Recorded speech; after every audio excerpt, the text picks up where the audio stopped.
re ka okoni nyaka ne chenro no chakre sirikal osegolo omenda maromo bilion 41 mar jolo somb jopuonjre mbalariany ma pacho ka. Since its introduction in 2023, the government has disbursed a total of 41 billion in student-centered loans and scholarships for the benefit of a total of 240,000 students. At the time the model was introduced, ladies and gentlemen, our public universities were indebted to the tune of almost 61 billion.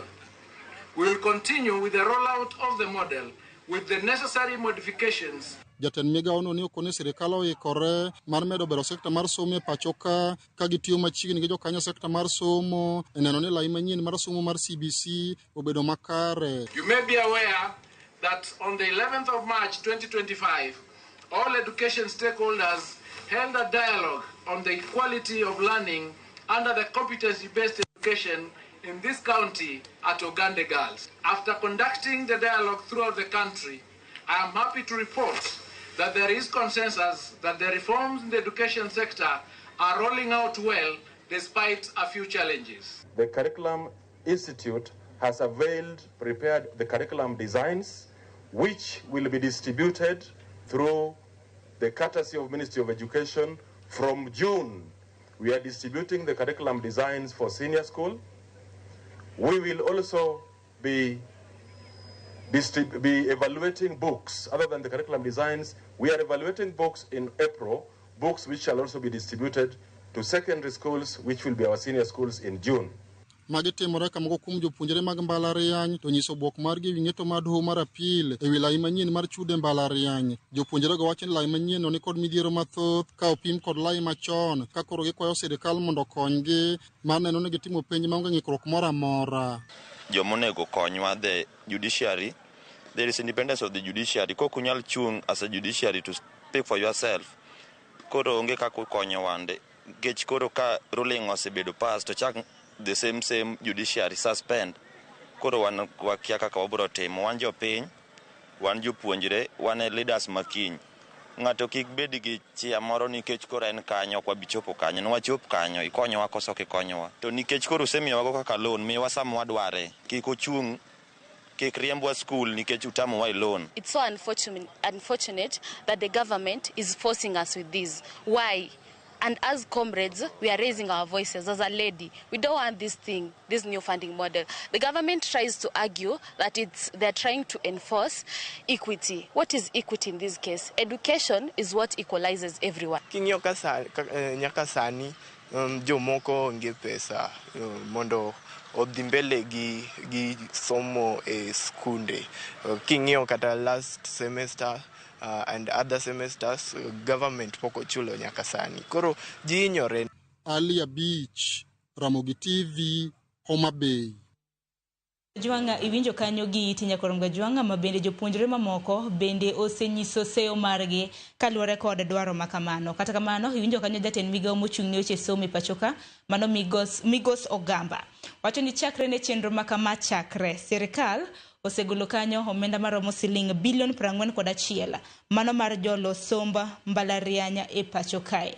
Benangene nene resruok ne jopuonjre nyakorom ga juanga kana doho maduong' mogik kokadho ir jang'ad bura Chacha Mwita ne ong'ado ni lai mar somo mano manyien e pacho ka the new university funding model okotenore kod apende chike mapachoka.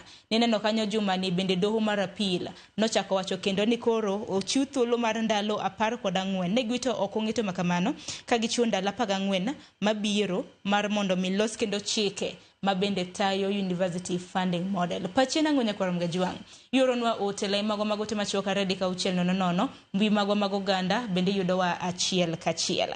Kokamano antiere ka koda rowere e studio nyakwa mga juang mabende abro bedo ka winjo pachgi moko kuom gintiere mbalariany moko bende na osetieko abro bedo ka nyondo pachgi kanyakla. Manaka pile araku kendo ni machiegni e TV Maramogi ka ingeni en gir dala makoro kiyangori an ng'ane anyaka maka madonge Evans Achakodi. Kamano kuom miyowa chance mondo bi e Ramogi TV ka. Aneno ngani Evans Ouma Homa Bay County, Kasipul constituency, Central Kasipul ward, Saiko Nyango village, mano Jakarate. Evans Ouma ong'ere kaka Evans Generali yoko kanyo. Yeah, amor mar biro ka. Ang'ene twak mwadhi bedo go ka en twak madhi miyowa at least joma manoko be ng'eyo gimoro mane new funding model. To sani pod intiere kar tiegruok koso nisetieko? Natieko last year, koro I'm a senior comrade. Nisesidhi kondo? At the University of Nairobi. Nisetimo graduation? Nasetimo graduation. Erokamano ahinya kendo machiegni. Kopogore gi Evans Nyakoromga Jwanga be nitiere gi Bansi machiegni. Erokamano sana komia. Nyalo mana ting'o duondi malo. Erokamano sana komia opportunity ni mar biro kae. Amor sana, nyinga en Bansi Gomre. Aya Siaya game Ndagaria village. To asomo MKU main campus Thika. To diere kada mnanyiso gini course mane mitimo? Atimo special need education. Yeah, I'm aspiring to be a teacher. Yeah. Machiegni ahinya metrin pap mare. Erokamano. Ago erokamano kuom miya thuolo ni. An iluonga ni Omolo Metrin oko. An nyar Sakwa Karabuor. To dalawa nitie Homa Bay County, Ndhiwa Kanyamwa Kologi e piny mar Kona Kobodo. Gisani ane higa mar 3 Kabete atimo course mar mechanical engineering under production level. Amor mar chopo ka mondo wakwed wachni. Erokamano ahinya to ni wakwede. Inichako mana kwede kama pok wachako. Adwa kwede. Erokamano ahinya. Wacho ni in Medosa. Medosa ing'ine ni engineer. Yeah. Machiegni Zadok. Erokamano. An gi nyinga Zadok Okoth Nyakwaka. Aja Karachuonyo, Kanyaluo, Homa Bay County. Gisani an Kenyatta University. To an be ejata chenro kacha chande. An Secretary General ma Kenyatta University sani. Aja higa mar 3. Asomo bedo okil Kamaloka. Erokamano ahinya Sam machiegni po. Erokamano ahinya. Nyinga iluonga ni Sam Marinda. Ahinya mong'ere ni generali. Afwenyo ni Evans be generali. Imbe ni generali. Generali Marinda. An japuonjre Kenya School of Law. Komiluongo ni kar tiegruok mar Okinde. Kanyo be an jatend jopuonjre Kenya School of Law. Generali kendo en jagoro mokalo mar Mount Kenya University Student Council. Kendo jakom mar riwruok mar joma somo Suba North constituency. E piny mar Homa Bay County, Suba North, kumoro ni Gera Kasugunga. Erokamano ahinya. Erokamano ahinya kendo machiegni. Koro papen maru, Bansi kumana wacho ni koso ng'ama wacho Omolo Metrin ema wacho ni en osechako mana kwede. Metrin ani machako koda mana kodi nikech winjo moko kuom jopuonjre ma bende jafwambo mar county ma Homa Bay nodayo dhoge. Gikwede okang' mamalo nikech anyalo paro nitiere moko kuom jopuonjre manobedo godo ka dwe mar 12 mar higa mokalo. Ma bende ne mor matamre gi nono bang' kana doho maduong' ma Pachoka High Court nosethicho oko the new funding model. Obedo nade ma koro Court of Appeal kendo ochako duoke. To mar mondo miwaler ne Nyakoromga Jwanga ginero momiyo ni Court of Appeal noduoko okang' makama en kaluwore koda paro ma bende nodonjne godo. Ing'eni bang' kana doho maduong' nosechungo lei manyien mar somo Nyakoromga Jwanga. Noneno kanyo ka riwruok mar HELB, noneno ka University Fund bende nodhi to challenge. Negidhi mano mar sayo ng'eto makamano. Metrin in bende kura chakodi nene buok koso ni kawo lendo makamano nade? Erokamano kendo. Ma nyaka bed buok ne joma ng'eny. Kan obuoga ka riwora gi nyithindo mamoko bende ma pod nie skul.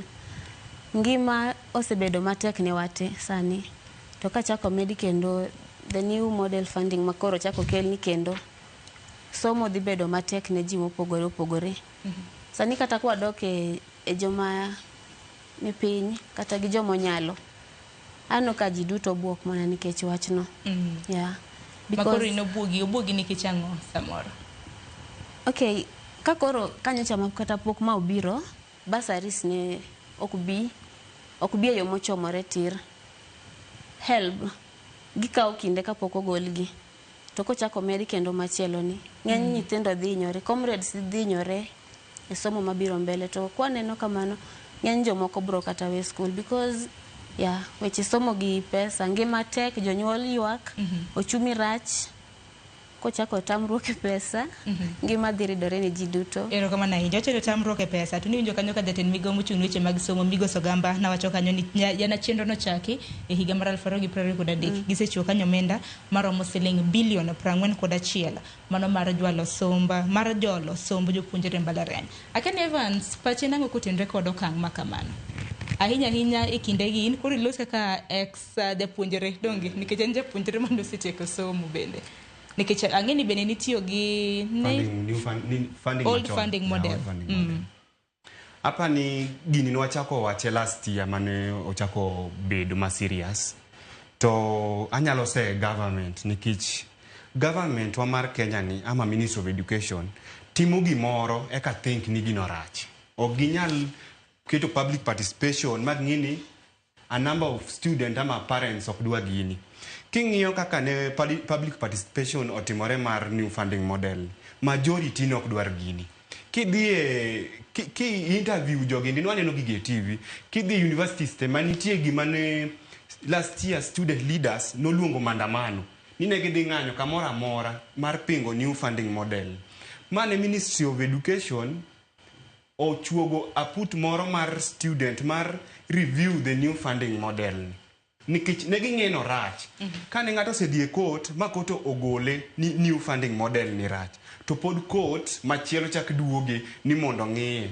Tinyalo ng'e ni Kenya waka omigi 14 days mondo gilos new funding model ni obed maber. Ibiro end up ni 14 days ni jogi dwa chako yani gik ma gidwa timo e 14 days gidhiro ka onge magi dhi rito jok man donjo kendo masani nego chak yiero courses gi madhi donjo chakre August gidhi rito nyaka dong 3 weeks moro kendo eka gichako ni dhiuro to university ni fee yudo ukuno. Government wani ama Ministry of Education okia gima timo gikia chano gimoro ama test ing'eni gini kaka gise teste ni duoke kende old funding model cha kendo dhi miyo giang'o confusion.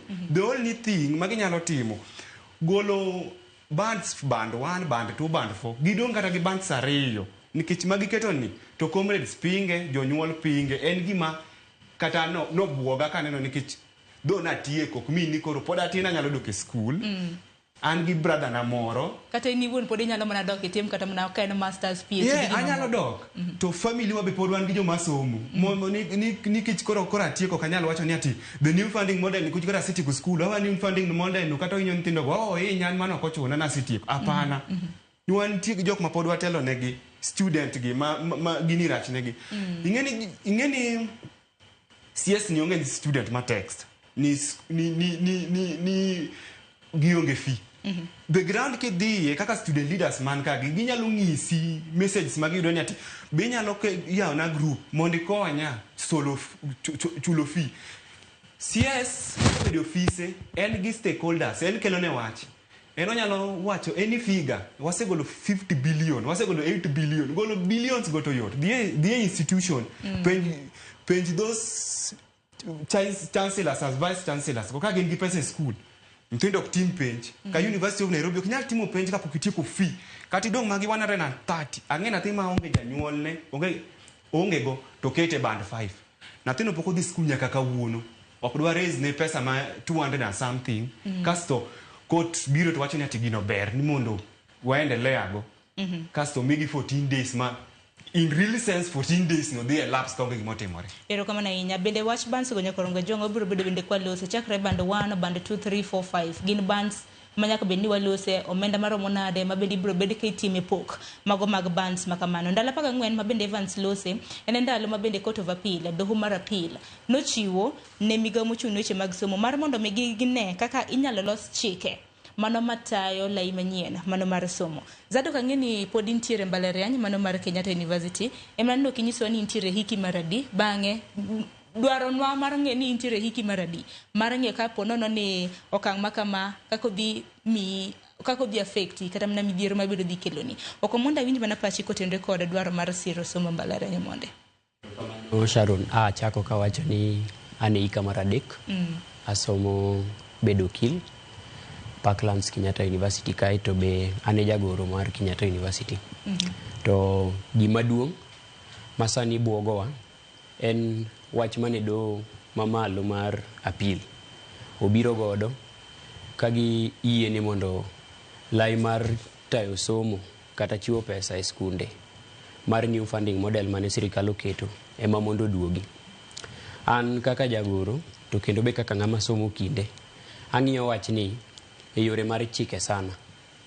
Mokwongo, wan kaka nyithi Kenya, nyithindo te nigi opportunities gi rights maromre. To Jumapil kane wan gi Okiya Omtata, kane wawuoyo ewi weche moko be machando mbalariany, gima ne wawacho ewi new funding model en ni kelo new funding model ni pogo nyithindo e bands mopogore opogore. En chalo gimi discriminate nyithindo gi. Nikech ichako wacho ni ma nyathi jamoko, ma nyathi jadhier, ma nyathi ma wuon gi yudo pesa ma medium. In ka nyathini ni e skul to sirikal wacho ni nikech in daktari in koro we water nyathini e band mar 5 nikech inyalo chulo. Sirikal ong'e ni in gi responsibility machalo nade. Koso nyathini right mane mimaye sami keto ni nikech wuon gi timo tich makamacha chande, idwa ni mondo koro kete band ma idwa no chul pesa maduong' ma is against right ne mar yudo somo. Wach mar ariyo, wach mar new funding model gimose chandowa sana Sharon, ok kata ni ne wapinge ahinya. Gima ne wapingo ne implementation mare. Nikech new funding model wang'eyo ni notiyo gi AI, iluongo ni means testing instrument. To means testing instrument kineno kako backdate history mondo yud ni mae nyathi madwaro kata ma ok dwar. Gitiyo gi available records. Iyudo ka nyathi moro ne somo gi basari e secondary, koro ka sirikal backdate moyudo ni nyathini ne somo gi basari tiwacho ni ma nyathi mochando, itere band 1. Tiyudo ka ne nitie nyathi moro ma kata basari no ne ok oyudi nikech josiasa wabe gin josiasa, wabunge samoro ne ok ong'ere godo nikech corruption to nitiere e Kenya. Jokanisa mane solo ne pesa, nikech jokanisa ne solo ne pesa ma gima ok nyal kel e mbele piny mondo sirikal oyudi, itere band mar 5. Ang'e ni mae kien wuoyo maber kwa wacho pachwa, lakini an kaka jagoro mar Kenyatta University kendo ng'ama otelo ne nyithindo, ang' ni yiena wach ma e mbele ong'ong mar Ramogi TV. Sanie wan gi Senator Boni Alwale. Senator Boni Alwale is a old senator kenda doctor, ma is even serving in standing committees e parliament. To nyare ni Kenyatta University to nie band mokwongo. To wan gi nyithindo ma anang'eyo ma ok nyal kata yudo chiemo. Ing'ena de ne band mokwongo. Asetimo statistical records nikech I got so much interested kane wan gi weche gi sama ne watemo dhiro sirikal, nikech ma ok first time mwasebedo kwa dhi nyaka street kwa push gigi. To nikech kom makoro an godo KU kacha chande emane atimo godo nonro moko matin. Ma yudo godo ni en kacha cha ma a verify ni nene band mokwongo mar funding model. To gima gombo wacho ni nitie nyithindo mochando kabisa. Makata sani biro to nyisa ni nyakwaka ine secretary general wato ine jatendwa. Miya kata gimoro acham godhiambo. Nitie makwayo nyaka siling 10 kadhi e ot. Ni orna siling 10 adhi anyiewo godo skuma. To sirikal to biro ka chako wacho ni new funding model ni emwadwa ni watigo.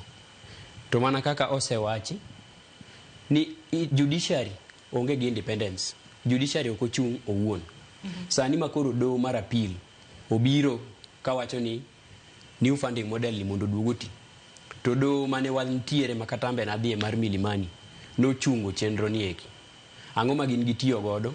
Koso gito rights mage magineno ka gini ok violate mamiyo koro giduoge. Emomiyo ni nwachako kwacho gimomiyo ni doho maduong' nothicho oko dwaro makamano, nikech ne giwacho ni dwaro makamano Nyakwaro Gajwang'a kane githiche oko Justice Chacha Mwita ne wacho kanyo ni o violate odhi ataro gi the University Act, nikech nowacho ni categorizing kiketo jopuonjre based on their financial ability, omenda ma gintiere godo, school type ni some school mane kanyakla koda hikege, iwacho ni o violate kata mana odhi ataro koda dwaro mano mar University Act. Kata kamano waneno ka HELB nochako dhi e doho mar appeal, nikech ng'eni ka doho maduong' oseng'ado to ok iredheka, ok imor koda ng'eto makamano, inyalo dhi mar mondo mi appeal. HELB gi Universities Fund kana gidhi appeal ginagi argue kata ne giwacho ni okang' makamano nyalo paralyze education system. Wacho ni education kata mana somo nyalo ruombore piny. Mano kaluwore kod dwaro makamano. Ang'eni kapok awinjo kuom sama amiye Bansi bende thuolo donge watimane na gender balance. Bansi, jo MKU wacho nang'o kaluwore kod ng'eto mano mar doho mar apilo e jumani? An kaka an Bansi Gomre, an nokabuok gi ruling mane do wacho nikech nang'eyo at the end of the day this is Kenya. At the end of the day pod gicha dhi duogo. Gima na expect niya nini mane oket jowa mo obed piny or discuss about the new funding model. Na expect ni jogo kaka ne gin kanyo gibi gingiswa niya nwabet piny to wa discuss and these are the things man wayudo. Wayudo ni giber machal kamae nikech gimoro obvious nga gi advantage gi disadvantage. Koro kanye ma wabet piny kaka one student twang'iyo ni gini di benefit wa maber nadi. King'iyo like sani an kaka natimo nini research na aneno ni we have a lot of disadvantage moingo advantage.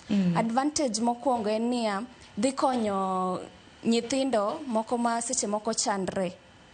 Dhi konyo gi story mar fee nikech iyudo ni e band 1 gin 70% scholarship. The other 25 and the 5% for use. Mano dhi konyo gi. Lakini kiduogi disadvantage ng'eng. Number 1 tiye discrimination. Number 2 like somebody ngato ok more like ji ochu nini tu jentiere tu kanyo ikiani gini dhikonyi nadi ok dhikonyi nadi. Number 3 gima timre niya ntie burden nikech banki setieko somo ibo bet kirango tich gi sani awach ni sani gi kaka wang'e Kenya. Yes tich ntie lakini kidhirango tich ibo ng'isi ni ing'eng'a seche moko yudo ni onge ng'ama ing'eyo ining'eri ang'ere gweng' kende e gweng' kanyo be awach ni onge ine ng'at mokwongo mochopo e university ikonyri chopo e university. Koro jo gweng' pod otegemeai tibe pod itegemeai penji ni ing'eng'a. Koro ka ok iyudo tich ing'en interest cha mar loan cha be medore. Koro gino be dhi inyo ng'ato to kiano obo chako gi kanye ochul gini. Koro iyudo ka ng'ato wacho niya onge aja adhi e university adhi aketh pesani we achak go ohala. Ang'eni kotenre kod mano bende wadhi bedo kwatwake nikech wang'eni nitiere nyithindo mane timo penj mano mar KCSE mano mar higa mokalo manyaka sani nego bende ndiko rembui mar KUPS kacha mar mondo migiyier courses. Kapok adhi kata mana ir sama Bansi ni wacho ni ok obuogi ng'eto mar apile doho mar apile ok obuogi to kara mar high court ne kayo kang machal nade kana gi ticha oko the new funding model mar high court ne nan gi geno nikech jopuonjre no wuok oko bo ng'anyo bo wacho ni gini ok gidwa ne gineno ni jopuonjre ni serious. Ng'en mokwongo ne giwache jopuonjre ne mano gole no introduce 2023 Mei kanyo jopuonjre pod ne kia importance gi disadvantage. Koro ne gitulia. Koro ing'en the more ma ng'ato bet piny to chako wacho interest biro ni. Koro chako ni adwa ng'eyo ni the new funding model ntie gi advantage ntie gi disadvantage machal nadi. Koro kanye ma jopuonjre no neno ni gini wan gi disadvantage mang'eny. E gimomiyo ne giwacho ni we wang'any. Be nuneno ng'anyo no bo ero jogo oneno ni kae to wadhi marach. Erokamano ahinya madibed ni ng'anye manomiyo kata mana doho maduong' mamalo mapacho ka mar mondo mi ochung new university funding model. Sam jowetegi bende oseloso in bende winjo na pachi kaka in bende ne mokwongo ni sewacho kanyo ni sebede mbalariany mopogore opogore kaka jatend jopuonjre sani nitiere Kenya School of Law. Kamano. Arwake twak. Erokamano ahinya Sharon. An gi weche madana wach e new funding model ni mokwongo no wach ni gima ber landore kende to gima rach e gima ji pingo. New funding model ni osebedo achiel kuom the controversial decisions ma ji mang'eny osebedo ka pingo kabisa. To bed ni en gima ber thoth jopuonjre do kawe maber. Mokwongo achak gi ng'eto mane doho mar High Court otimo under Justice Mwita. Notamore gini kong'iyo gik moko ariyo ni achiel o discriminate ji ma mano en ataro mar article 27 mar constitution mar Kenya. Nikech onge kaka nyithindo dhi bedo e skul tiwacho niya ma waja band 5 nikech en oa kumok nyala ahinya, ma temo matin to ma to nyalo chudo. Mar ariyo, Justice Mwita nowacho niya gini onge chik mamiye backing, makoro Court of Appeal ne wacho ni omigi ndalo 14 mondo gine kaka gitimo this implementation. Aya, new funding model ni king'iyo gimane Zadok wuoye miluongo ni MTI, the means mag testing instrument magitiyo godo, o date back ni japuonjre ni kano chako puonjore to sebedo kipuonje nade kokitiyo kode.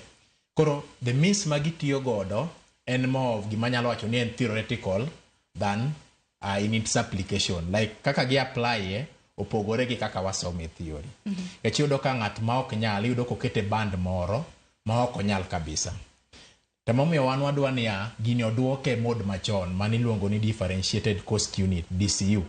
DCU ne chiwo funds across the block. Ming'e niya ka nyathini odhi e mbalariany timo medicine and surgery to kaka janyuol iding'e mana ni nyalo chulo Sh18,000 e semester ka semester titiekore gi wachno. Omiyo ne omiyo jonyuol time mayot mar pangore ka nyathi dhi e university. Sani chuno gini mondo girit ni nyathini dhi kete band mane. Yudo ka seche moko kete band ma pesa midong godo en Sh80,000, en Sh100,000 to piny betek. Koro wan kaka jotelo kendo nan jagoro maduong' mar Mount Kenya University kendo kaka sani jatend jopuonjre mantie KSL. Yudo kata e new funding model ni wan jo KSL ne ntiere ga loan mane miyowa gi jo help. Wanyisi ni gani okwayudo loan jopuonjre. To fee ting'e ni wachulo fee mar 145 kapok wamedo peny mag CLE. Koro yudo ka sani serikal ywak ni there are a lot of budget constraints ma ok ginyal chiwo pesa ne jopuonjre.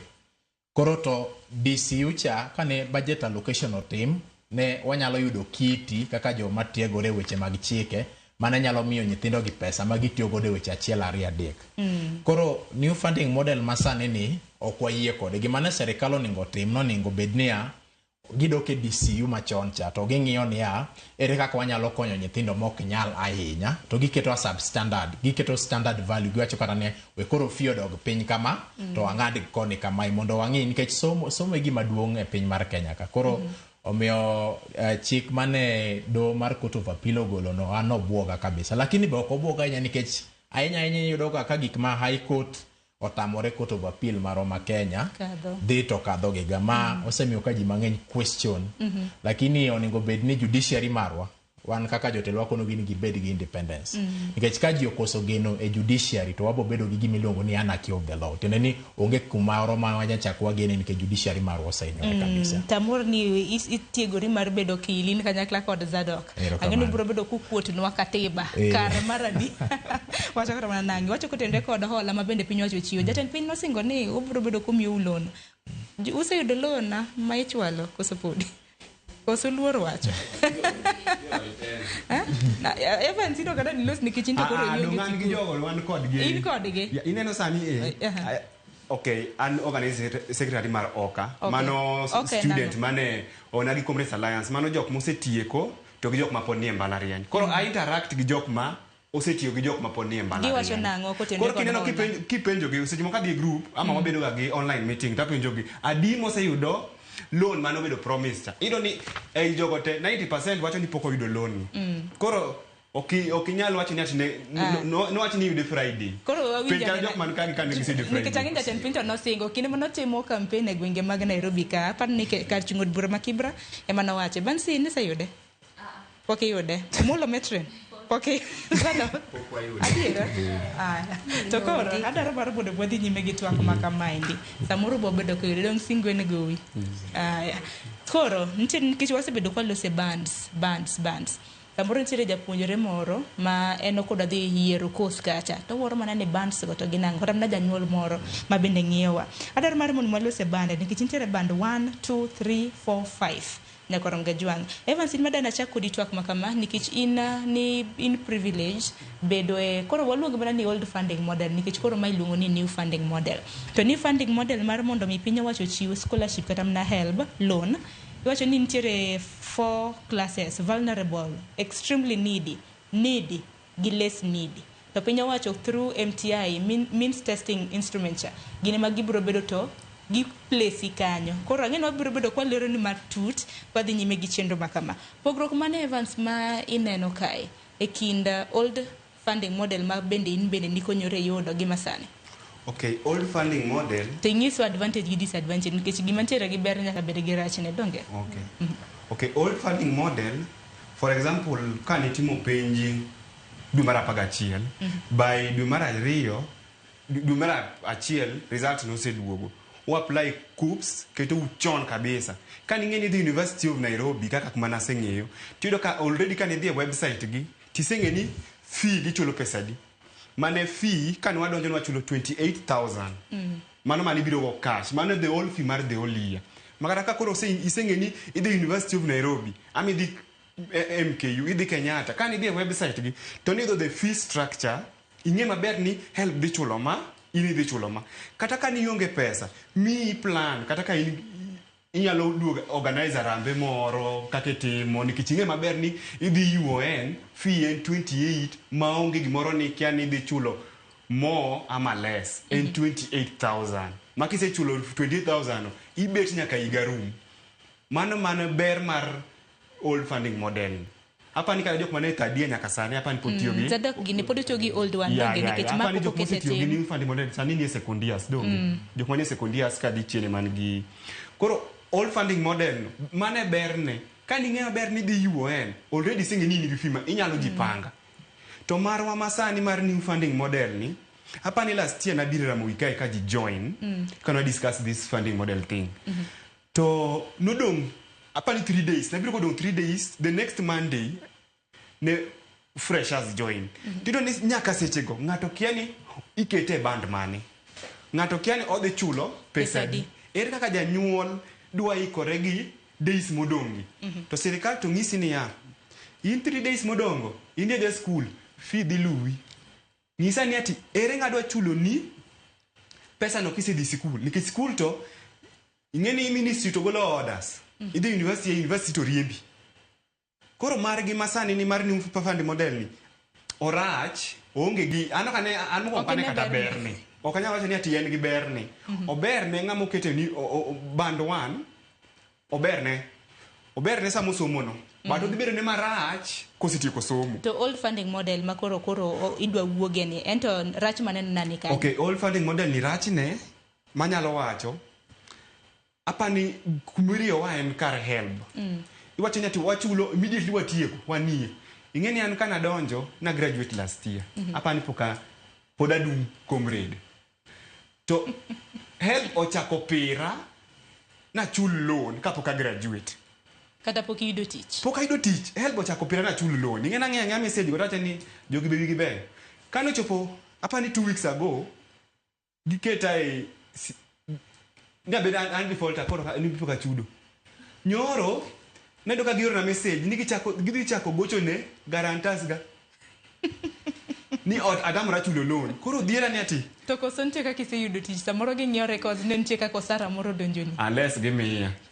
Nikech oginyal king'io message anya adhi tam kwa city king'io message idhe no ka gioro na message ni Evans wami 7 days mondo chak chulo loan. Kilo chulo loan is dial what? Koso giseketi nyaka siya kaka defaulter. Giseketa na defaulter. Nikech ne giseng'isa ni ati giseng'isa ni gichako gocho ne guarantors ga. Kada tich kiyudo tidwaro clearance kuwuok ka help kora kia ni joma dwa mi tich ni pesa no nigolo kanyo michulo godo. To kaka na tieko kata sani ka tieko attachment kata ka wacha na dhi attachment giro chako ng'ado pesa no sani do pok ta chako but mane shida marwa ma wan go mar old funding model ober kalchuro fee do kata nimiyowa pesa mar chiemo nimiyowa matin nimiyowa 15,000 semester 1 15,000 semester 2 mano 30,000 but fee kane gisechulo nwa to modong ido ni wan kan wasedonjo koro wan chulo 26,000 per year 26 help ne chulo ni 8,000 koro gol 8,000 cha kum 26 cha modong cha mane wachulo pa ni en 18,000 kende mane wachulo mar iga te murumo but new funding model ni okane an kumo kane berne old funding model ma berne manyalo neno new funding model ni en jok mane band 1 mabe gibiro regret after tieko somo jo vulnerable go maybe scholarship 82% taneno ka HELB bimiyo gi 18% ka to bende nobedo kata mana reviewed awinja na pachi bende metrin kotenre kod ma nikech in wacho ni ne iki maradi mana kinyalo mana paro na mapiyo maradek manyiso ni nitie kaka loan bende mi machoncha nayudo abe nayudo to kata kapok atieko school nosekelna imbe osekelni ne chulo statement mar kaka onja chule i total noseketna monego achul mano biro last year kapod ane sekondia koro gisechako banza to pok atieko to gisechako banza dibani unte bando uzado kosa mu bando bansi beneni kacho king'iyo portal mar HELB samora mora miyawo to statement no gi update ga in fact dongi paro ni ligopi osechopo kar kama in fact giketo ga nyaka option mar pay loan koro wan be liero waga to podi dwaro loan higa maluoro kata semester maluoro koro joelb to nigi liet lakini wanyiso gi mana kaka baba nowacho Muranga ni poa mambo bado okwa bichulo akane samun bendi bandu kosin ino kido tego update no hapa ni mtebdo po gimi wa hapa ni pod girito monda tiegruok mar Kenya School of Law alafu kendo wach machielo mane Evans wacho niya there is a big difference kind old funding model gi new funding model ni mokuongo oketho chenro mar ikruok ne jonyuol imiyo jonyuol impromptu message sama koro nya ochopo ni nyathi dhi skul momiyo nyithindo mang'eny iyudo ka lew ne skul mar ariyo kendo ni jok mantiere e band 1 iboyudo ka bro chulo pesa mang'eny ahinya compared to thuolo mokalo cha mane pesa ni iketo machala across the block mane itiyo gi gima nawacho ni DCU cha koro kata kaka Evans wacho ni negidiyo mane gimiyo nyithindo magitiyo godo for their personal use but yudo ka burden mar feature to ne gikonyo jonyuol mang'eny mapogre gi mama yudo ka sani nyithindo mang'eny chama 20,000 ka 25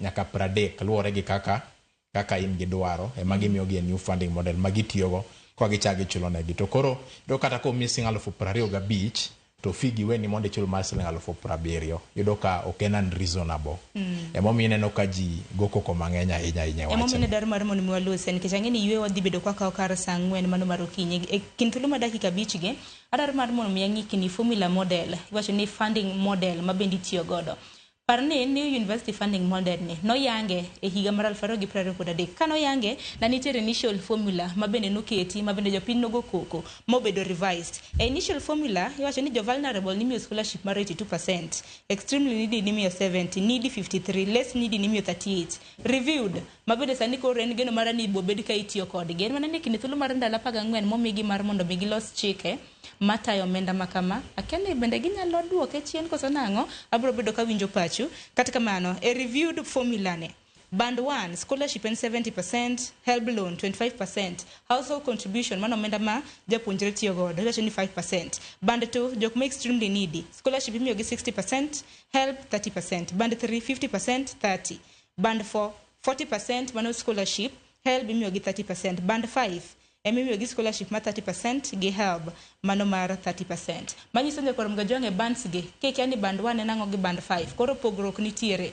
Jo band 5 ka emimiyo omenda mathoth mago mag scholarship. Aparo ni mano winjore yo makare. Bang'e band 5 imiyo gi matin mogik mano 30%. Kapok oko yo matin aparo ni band C in mapok iloso bende okang'one koro difference bende mabende nalose. Kineno ka gima ndalo 14 ni nyalo kelo lokruok e weche maket kod ma bineno an gima dawach niya ka wan jopuonjre wawuok oko an personally anawach niya an nini mar HELB okayudi omenda mar HELB okayudi chakre achak nadwa apply to baba wa notamre nango baba wa nong'iso niya kitieko ibo bandi ibo tiyo ni serikal kose ibo tiyo mamari nikech sani ing'ado gik moko mang'eny and then gi jopuonj sani daki expect ni don koro lure ng'eni koro nitie joma koro onge kata mana nyalo jok ma nigi nyalo anto kikawach ni an baba wanowacho ni obo ng'ang'ana. Kitaka tame lakini obo ng'ang'ana lakini kikokao loan kikakao help no. Of which konchiel aneno no konya. Konchiel no konya. Mainok bandi kaka Evans gani. Anok bandi kaka Evans tiro gimani do wacho kapoko ka yo matin. Okay, ado wacho ni ati be jogo dhi nikech ndalo 14 parni doho maduong' doho mar apila eng'eto margi ne gichiwo ndalo 14 mano mar mondo mine kaka chenro mar chwalo omenda mag hola mano mar siro jopuonjre mbalariany biro bed ka iketo tim. Aparo ni ne nitie aput mane giseketo mar student gi nini mabe student ko ne chiemo maber seriously. Koro kana engage gi some of them ne gi come up gi changes moko kanyo ma I hope ni ko chopo 14 days go to bedo enacted to changes go dhi bedo maber. But ka gi margi ni magin go ni magidwa chako change gi matin to okane ka gidwa chako from zero to okane ka any change dhi bedo. But ka gidhi tiyo gi mane committee cha ogolo mar ne gin committee mar ji 126 okelo to apa ne gidhi biro gi solutions maber nikech gimbe ne gin comrades gi ng'egi ma comrades kale. Ero kama ne nyanno ka comrades wete ubendo yuoro ka gioro ote chalo lonya koronge jwanga ngena biro bedo ka ido thuolo mano mar somo gi okang' mar ariyo kamana ka pile ornwa ote kapo nono ni inja puonjre inja nyuolo ko kacha nikech jonyuol bende wadoro winjo pachu. Samoro nyathini bende biro bedo ka dwaro gi mbalariany. Dong wacho ni intake aparo ni ndwi mar 8 donge mano mar higa ne. Jogo igo mabende notimo form 4 mano higa mokalo. Kata kamano yoronwa ote lai mago te machoka rede ka uchiel nono mbui mago ganda mano moriwo Facebook anno ka wantiere achiel kachiel kanyakla kod mbui mar YouTube. Orgi abro bedo ka somo gi bang' yweyo kik dhi mabor.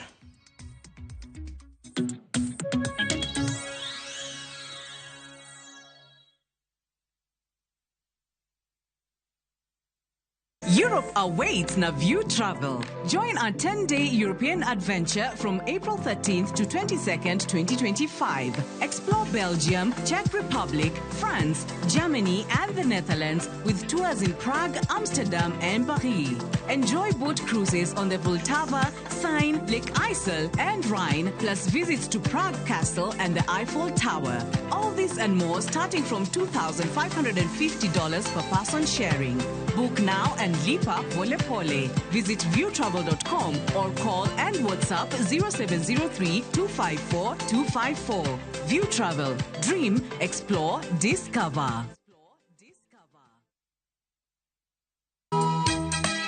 E piny ma ji dwaro ahinya bedo gi geno, nitiere kamoro ma yie manyien yudore. Biye chokruokwa ma juma ka juma mar Sabato mondo ilam Nyasaye kendo ipuonjri muma yo matut motenore kuom adiera mochwere. Paruru chieng' Sabato kendo ukete ubed maler.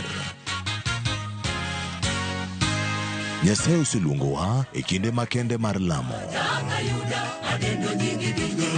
Kokalo kuom weche mamulo chunji kendo konyi sudo machiegni gi Kristo. Oganda manigi yie bedo joot kuom Kristo kendo luong mar tiyo ne jok moko. Injili ngima Sabato sari okinyi mana e Ramogi TV.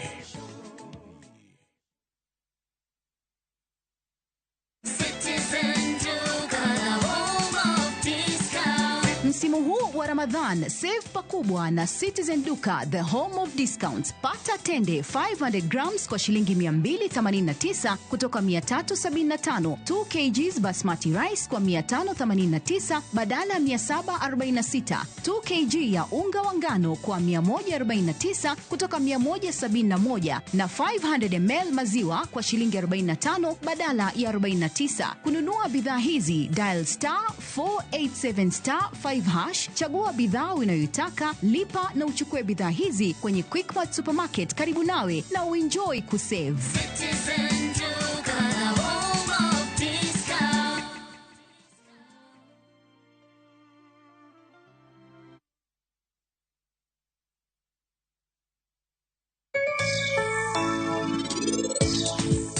Sawa, asewinjo koro wuoga oko adwa loro dhot.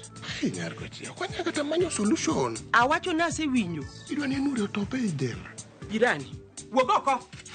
Wuogi, dhiyo. Di kabisa.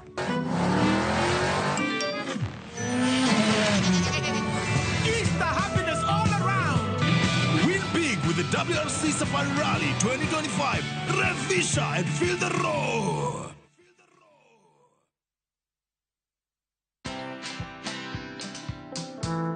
When I look at Ryan Baraka, I see a great man. I don't know his future. It is only God who knows his tomorrow.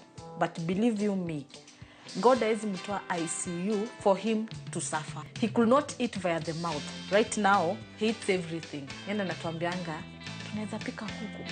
Watch this story and more. Download the Citizen Digital app or visit www.citizendigital.com and find the Citizen Originals portal. Kenya's #1 app, Citizen Digital.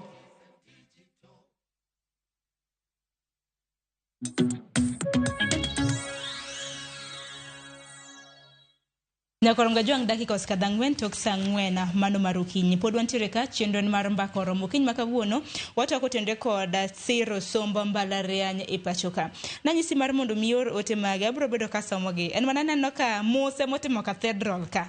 Chal ka gima nokeyo posters. Chal ka nokeyo posters because kato na chak moso oganda ok to nwachiko tema kamagi kata kamano hangena bro bedo kasomo tema kamagi mabendo bro bedo kwasome yamo kotendre kod dwaro mano mar siro lai mano mar somo manyiena kata kamano kinde mabende koro waloso kotende kod sombo mbalarianya nyakwara Mugejuang adar mar mondo mi watwaki bende kotende kod yiero courses nyakwara Mugejuang mbui mar KUPS ochegni yawo no wacho ni ibro bed ki yawe jumani to nang'iya kekra kose yawe kata kamano wacho ni mae juma mana nek beni yawe mbui mar KUPS mar mondo mi jopuonjre manotimo penj mano mar KCSE ochak ndikore ayanga iwacho kani jopuonjre maromo 200 gi 46 391 no qualify mano mar mondo mi giriwre koda kuonde tiegruok mopogore opogore ka bende wang'eni kalenda mago mag thoth universities chakre kinde thuolo mar dwe mar 8 kata dwe mar 9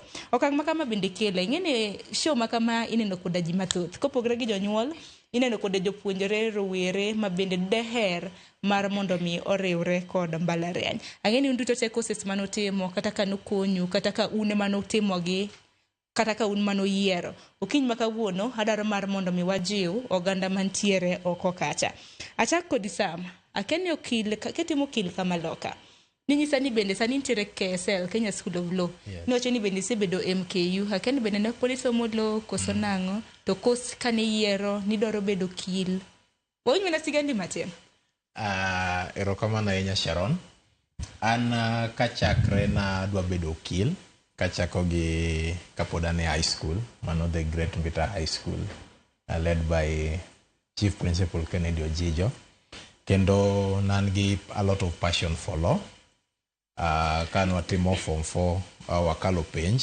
do yudo advice mang'eny ke jok mane dani adonje medic jomane dani bet apasulo kata kamano na adhi apply through KUPS mayudo placement ma timo a Bachelor's of Law degree Mount Kenya University Parklands Law Campus but kuma Zadok besome kanyo koro course kanyo gimada gomb nyiso jopuonjre ahinya ni mokwongo ing'i gimidwa timo mar ariyo obed gima chuny opuodho kik obed gima janyuol odiyi godo ahinya jonyuol nyalo dwaro ni itim medicine nyalo dwaro ni itim law itim engineering but obed gima chuny opuodho mar ariyo be gima wi nyalo kawo maber mondo kichopo e mbalariany kik bende course michak yiero chak bembi koro jopuonjre madhi apply through KUPS inyalo luwore gi kaka iboyudo ka cut off noketi gi gimidwaro timo kedo be mane gombo timo to ng'adi oweyi oko be mano boken giko mar ngima pod inyalo chaki manya another career path mondo ichaki idhi godo mbele king'iyo ngima manyaka sani Sami wacho ni onge gi regret moramora yiero course mar okil gi sani aonge regret moramora yiero course mar okil nikech atimo gima chunya dwaro kendo wageno ni in the next few years wabro set a good precedent for the law profession to internship attachment bende yudo yote paune Wan attachment gi internship with Doctech nikech yudo ka attachments watimo gi e courts to all over Kenya wan ga number of law courts to jomo timo okil be ok ng'eny actually sani koka wan gi around 25 or 27,000 advocates ema wan godo in Kenya out of the 54 million. Koro wageno ni pod weche bro dhi maber kendo. Wacho ni okil kae dhano ok ng'eny kaka pod kwa ng'eny ahinya gi sani. Erokamano ahinya. Ng'eni Zadok bende timo okil to marien mana ahinya ne rawera ma bende ng'iyo wa oko ka ma samoro nigi kibaje. To natim okil kama loka to natim kos mar tedo abed jafuambo kosa tem nango paro mane madichiu ne gitin sigandien mane. Erokamano an bende mana kaka Marindo sewacho wasumo kode skul achiel no chalo kaka school father na Mbita High School to gima timore ni kos ma ng'ato timo nitiere gik mang'eny ma influence nitiere culture mar skul maniae nitiere gigo miseneno e ngima to gima chunyi gombo kendo ang'e ni mano ema duong' kabisa to gima chunyi gombo ni an awuon gima nomiyo adonje timo okil nikech an nakalo maber an a student kendo ne an gi opportunity mar dhi bedo laktar kaka ji mang'eny ne dwaro lakini ng'eny ne nasika gone Marinda simu tapenje ni to makoro an aja siasa ni nikech siasa ni mane watimo kode ere kos maber notimo high school mane watimo high school ane mana bedo sekjen kachacha kendo embe ne en senior na nadonjo ka en academic secretary makocha napenjo ni ere kos makatimo tanyalo bedo satisfied gi gima gombo e ngima to nang'iyo ni an kaka jasiasa ahero gik matete ane rights mag ji ahero gik mapingo gik maricho richo to I have also been a Pan-African student at high school times ga. I used to admire gik mane President Magana by then netimo kane gitemo kelo Africa together. Koro nang'iyo ere gima nyalo timo manyalo konya to nawacho ni kadhi asomo okil ni ema nyalo keta machiegni gi gima dwa natimo. To mano mi awacho ni an wadhi atimo okil.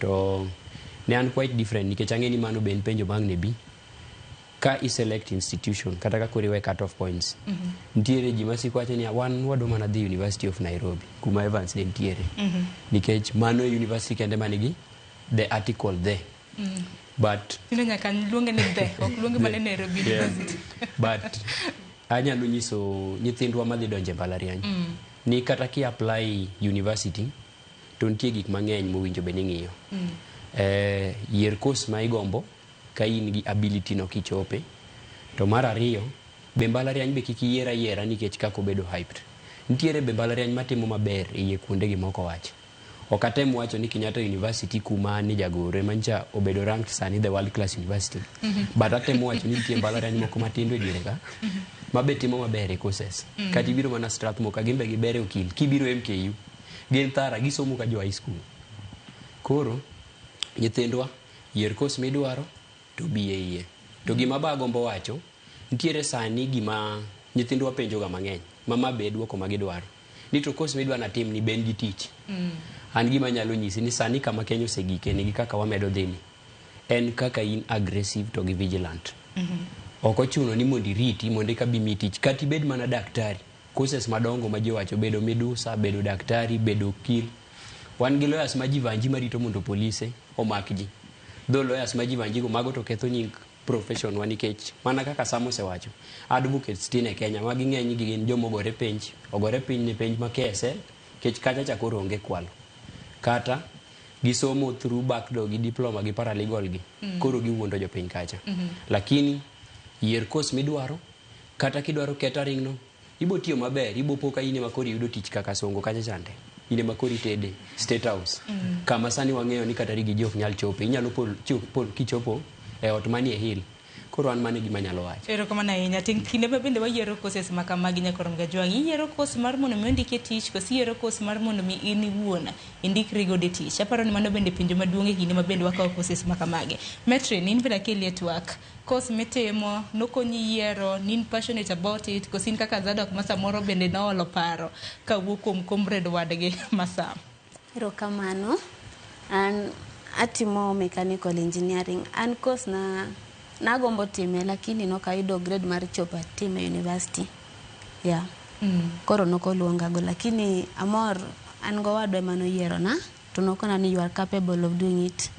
No yiero nini idwaro in midwaro time. Nagombe yes but nokachopo grade mar time university. Okay. Yeah. Koro nonyisa kato kichopo pod nitie otherwise ma pod inyalo time michopi ibedi engineer. Okoso bedo mayot engineering. Yeah, okoso bedo mayot. You regret the choice? No. At first nachako ka ero ndi. Nachako ka ero. Gimora mora mit ka chakore. Gimora mora mit ka chakore. Koro kata mara ne mit ka chakore. Seche moko tek, seche moko yot. Yeah. Kwane mobari ndas koso? Gata kupogore gi kwano nitie units moko ma samoro pek. Yeah, inya bedo piny migombi yuak, I'm just a girl, abo yuak. To katieko, wodi nyaka ang tik mitime. Ibro dhie workshop kata tek kata yot, at the end of the day ibro time. Makoro matiende ni metri ne kine mabede koro ni yiero course makama mawadu bende nakunyi kata mna yiero course ne. Manyiso ni nokichunguza itimo nonro mari ing'eyo ni otinga ng'ogene koso en mana hype moro mani donjo ni ndagombo timo gini kata kachake gi kar tiegruok makama kapok adonje mbalariany en gini mahero. Okay, an mokwongo ka chon nagombo bedo nitie madam moro niluonga ni Mrs. Otieno. She really inspired me. Nanenega mwanamke bomba koro ne en engineer. Kore managombo ga nasiko nagombo bedo engineer. Koro kano gik point no kadonge paro ni mae gima ni dwaro. Koro kato dhi bedo ni matek kata mayom ibiro time. Yeah, koro an natime. Sani do ngini tadia? Yeah, ne tadia. Makore timo kadoka mar mondo mikori tieki osidhi kondo. So far so good. Yeah, ing'ang'ana oteko yot. Samoro walwar podang'inoe podwa time atima. To koro if you are to be given a chance, kapo nono ni nyalo mithuol, inyalo yiero course machielo? Not really. Mana ma podi bo mana tuthni godo. Yeah, pod nyaka tieke. Then engineering koni be as long kaka inyiso wa nyiri onge engineering koni. Okay. Ko mostly jopuonjwa be bedo mana advise ni ka unyiri. Wan kata ji ariyo adek mano. Gi aji mana mondo tieki mondo nikech nitie ber. Bang' chandruok no ber ni gatiere. Men marketable course. Yeah. Ng'ang'ana tuthni nikech koro kitieko in kori bulunge ni engineer. Yunjo magi bilungo ni wakili. Evans into kori lungi nango. Idendi nango ako kan. Yunja fuambo. Kumana some, andasome mix school. Okay. Lungo ni Sai Mix Secondary School. In a very good school. Perform maber kabisa.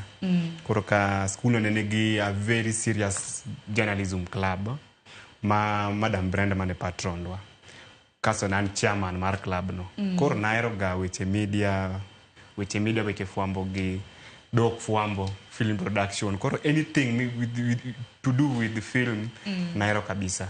Koro mane kaka naidora University of Nairobi. Na apply go University of Nairobi. Na keto KU to gi Moi. But agora nyasairo kamano. First choice then the University of Nairobi. Awinyo kaza dok wacho ni ati KU no bedo rank gi jo TikTok. UN ema pod ni kanyo makata list mano goal last week. UN ema pod or remain the University of Nairobi. Koro the University of Nairobi no okane ka ibogolo. Nikech kata KU no ingeno ya kumi UN. Koro nyako luor janyuol. Nyako luor the university. To kata kamano aya to koro kata mana Evans e kinde mane yiero course in mari no bedo nade janyuol no nyisi ni Evans amoro kaka neni adaro mar mondo mi bedo kili bed daktari bed kata mana kose sing'eny japur e kinde mamoko kose in kaka nidhi ni an passionate about this kamane kaka nidhi godo. Okay, hapa ni janyuol ama ji mang'eny nong'e na dhi somo political science nikech ahero politics from class 3. And I said a leader from class 3. I know me poka bede a leader. Koro jo mang'eny kata sani mokia na timango ongena timo political science. But an mane ni chunya nen joka film no. Koro mama wato ama jonyuol na tok nong'isa ni ati Evans bed piny. Wada ng'is ni the year ma apana. Ani mang'e gima nyalo nyagorago, gimo kanyalo nyagorago. janyuol nyalo ng'isi ni Evans the team medicine ama the team law ama the team something but ki ineno ni gini gi jok mang'eyo gi kama anyalo chope ok anyalo timo gima jogi ng'isa but sama koro chope ni kikwa agoyero kamano ne jonyuola nikech ok ne gifosa na dia tim gima gidwaro ama brother na ok no fosa nikech brother na bo somo University of Nairobi otimo veterinary to ok no fosa na dia vet manotimo akaw igni auchiel apana mind na mano ngisa ni mae madwaro to mane manyagora go graduate moka ok repeat ni ati University of Nairobi ngisa ni Evans, you know what, you have so many soups the moderate tech that year achopo my graduation list kat odong 4 weeks jok moko the last anaidora chon kabisa mabede graduation list ma graduate to sani koro ni se graduate to kano chako chenro makamani ywagore yo kaka jo help othungi mar mondo mi kori chul gopge to koro kisetieko to koro lai mar tich chal nade oko kanyo. Do you have any regrets gi course mani choose?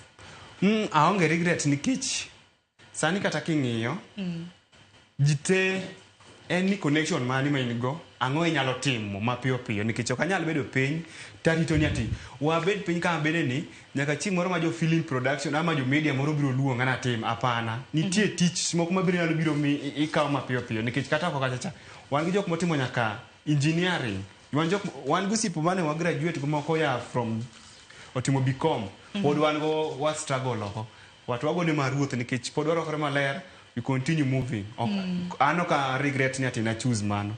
Yeah. Ito no en mana nyagruok. En mana nyagruok sani en mana nyagruok itimo film no itimo medicine jo med be yuak itimo law itimo mechanical kaka nyaminwani en mana kisiguo ota en mana nyagruok. To kanu graduate dane mar monade nikech na jokanyo ka metre na sam gizadok na chodi courses gi gin marketable nikech gocho ni onge dhugruok ji onge mang'eny ahinya iwinjo kanyo no kinde gin 28,000 koso na gin 25,000 to population mar Kenya en mana 54,000,000 gi wiye kinde mano isidhi kondo nung'eny class koso class wa kata mana awach ni the entire unit ka nutemo the entire unit mana watimo ni wajimu 36 yeah koro school ko rewte jok mano graduate apa no graduate chia pana 4,500 gi proche woche kasapo ero kama na inya bansi in mene koro winya na sigandi no yero ni course in mane yero koso mari ni koro jinogo era mbeni a bansi berge ma anawants ni chakre chon I was into drama. Okay.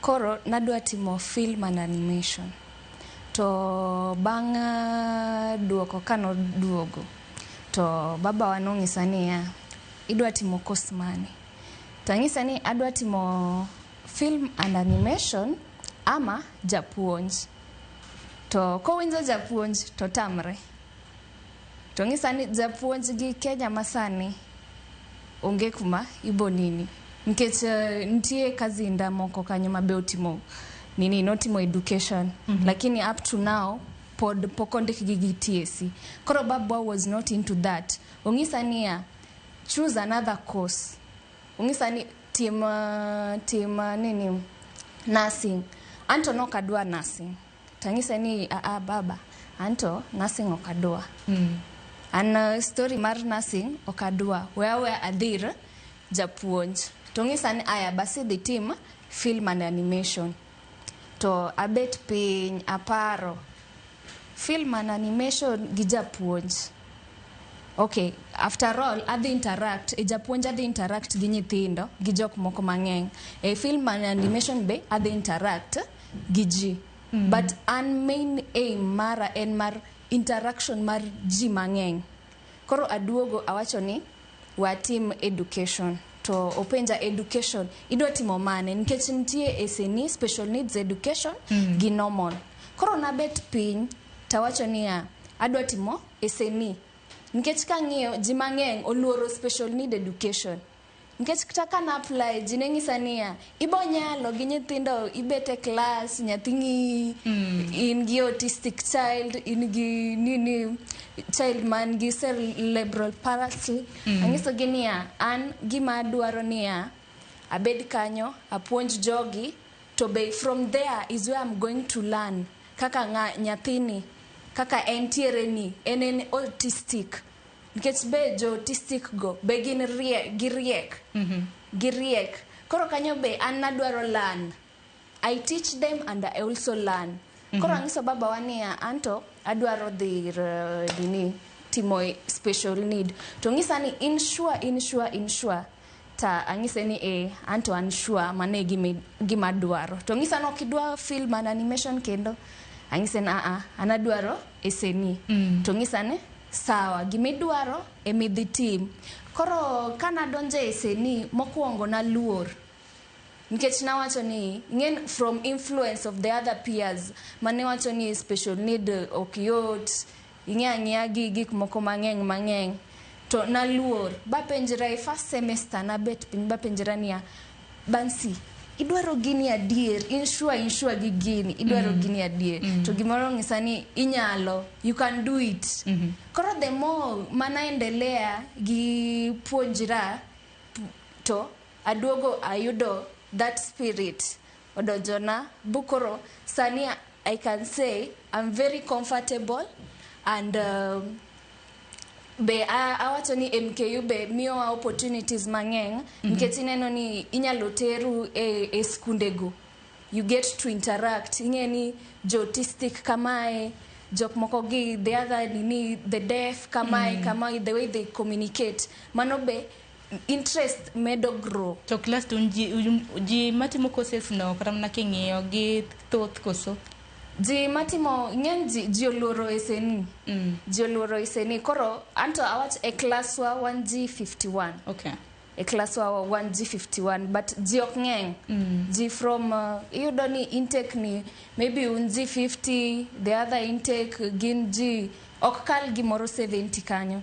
nikech ji oluore koro an gima dangis nyithiwa motieko school ni gime ngato kik ng'isi ni the team mai kini ng'eyo ni interest ni onge kanyo nikech kibro chopo ktan ngato nong'isa ni education yot lakini otek onge course mayot mangato kik ng'isi ni education cha and just you just go there and at the end of the day gino yot onge course mayot onge course matek en kaka in personally kaka Bansi ibet pinti wacho ni gini adwan kamae Ero kama na inyakuomo wacho sigandu tinge gumi na penjo wakang makama ber ko wuok kuomu unuwuon mar mondo mi nyithindo kata na jopuonjre jonyuol mantiere oko kacha mar mondo mi owinj kendgi gin giwegi to penjo na maduong' ni en ni kinde mangato kata na yiero kos Nyakwar Gajwang ini yiero kiyiero kos yiero ni kos ni time gi ji matin kos itime gi ji mang'eny nikech nganyalo wacho ni kaka paw fuambo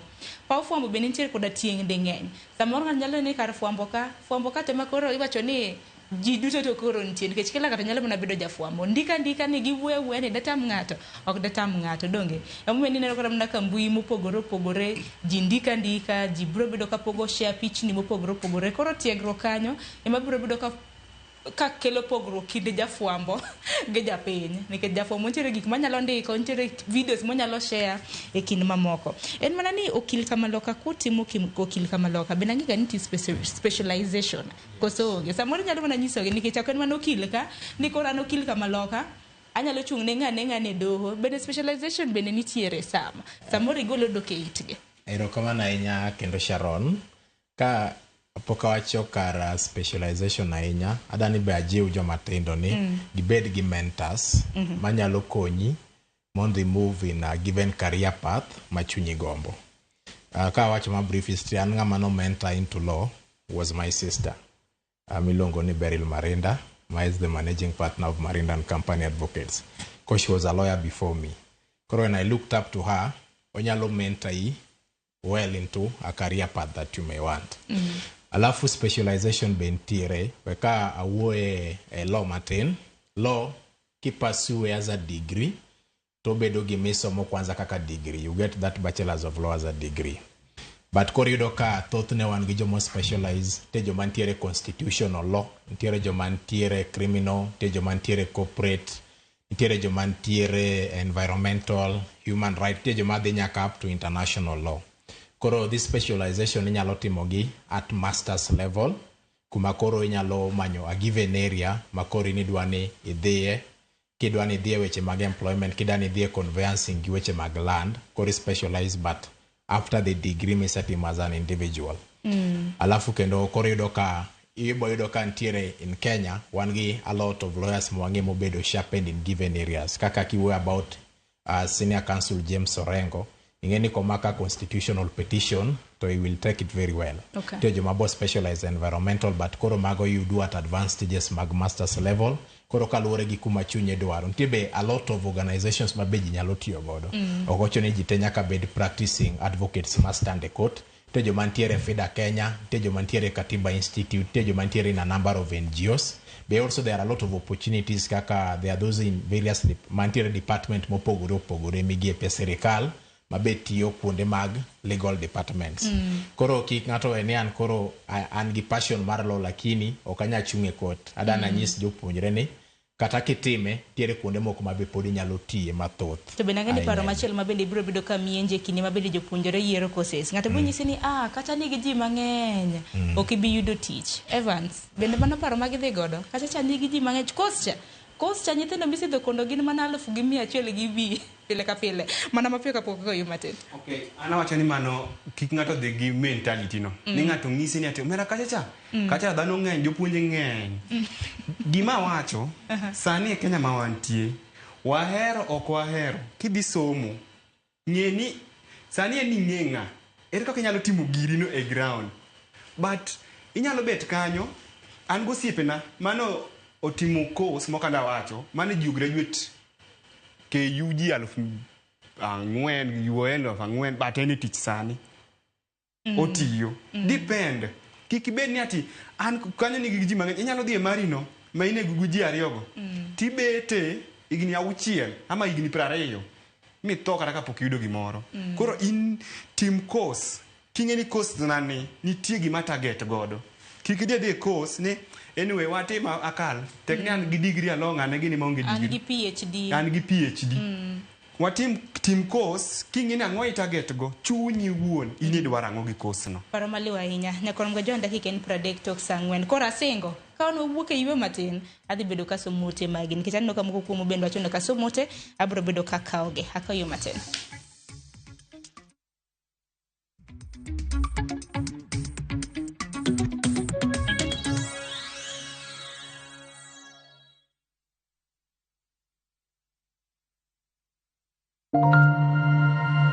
Our big dreams start small. And with every hand that lifts, every word that guides, these dreams grow, shaping futures, changing the world. To all the women, you are the wings that make our big dreams fly. Happy International Women's Month from Royal Media Services.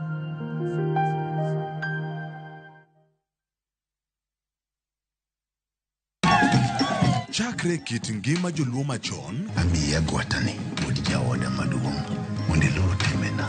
Nyaka ngima masani. Owe kada hol pesa ibuchni na biro loso go ore. Nyasaye ku oking'iewa lokei. Wakelo ni sinema manyiso kit ngima ji. Kana luokre kind rabolo kago wang'a koni tena no nyithindo. Kino dhi nam. Ondone kama ng'ato knie ng'ato nikech nambi ng'ie mana ji. Ng'e rieko mag jodongo, pek mar hera. Mokwongo jonyuol ni kitigrit.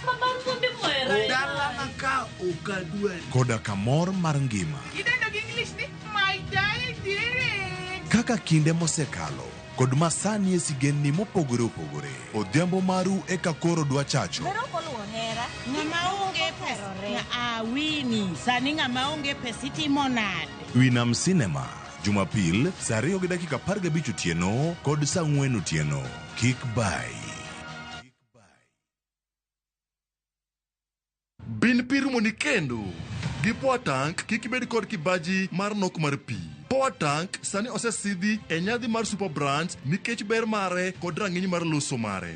Power tank olos kod gigo mantie rang'iny mar gigo miloso gi gik ma ikane chiemo. Ochayo chieng' en plastik moluor nyadiriyo mondo mi odak aming'a. Obiro konyi ka tindo higni 10 to onego odag kuom higni 30. Wakeli tangi ma inyiewo kodwa nyaka kama intiere nono monge chudo moro amora. Inyalo nyiewo mari online kata kiwa tolna mar 077 900 000 mondo idu mari kawuono. Feel and chill with the Power tank.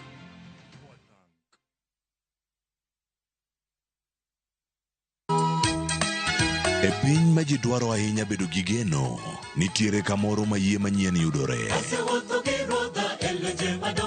Biye chokruokwa ma juma ka juma mar Sabato mondo ilam Nyasaye kendo ipuonjri muma yo matut motenore kuom adiera mochwere. Paruru chieng' Sabato kendo ukete obed maler. Nyasaye oseluongowa e kinde makende mar lamo. Kokalo kuom weche mamulo chunji kendo konyi sudo machiegni gi Kristo. Oganda manigi yie bedo joot kuom Kristo kendo luong mar tiyo ne jok moko. Injili ngima Sabato sari okinyi mana e Ramogi TV.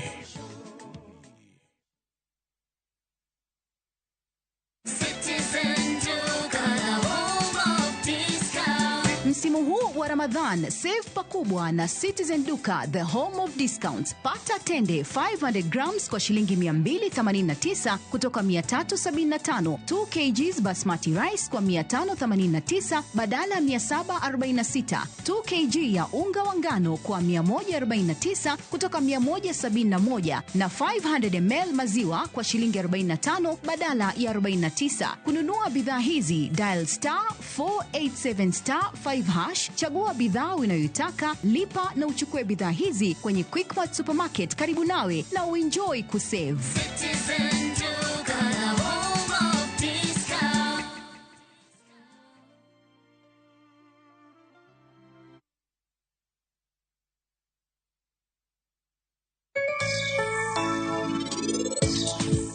Sisi tumekaza kama hatuibi mtihani, wewe ni mwangaza kisha kumulikia masomo.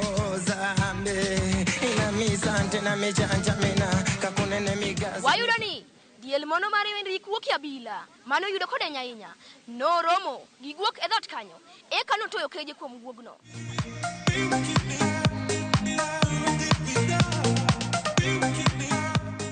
Koro anyalo kawo pan to koro akete e mach.